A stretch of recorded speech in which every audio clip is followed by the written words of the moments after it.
மெத்தைக்கு மேல உன்னோட சேலை என் கையில் சிக்கும் வேலை என்ன நினைச்ச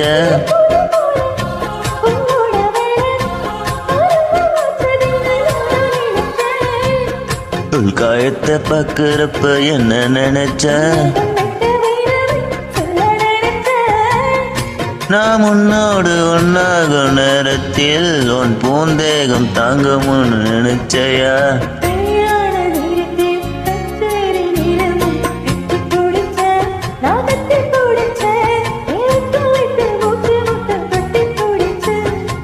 தொக்கி தவிச்சேன் நான் சொர்க்கத்தையே எட்டியது துள்ளி குதிச்சேன் தொக்கி தவிச்சேன் நான் சொர்க்கத்தையே எட்டியது துள்ளி குதிச்சேன்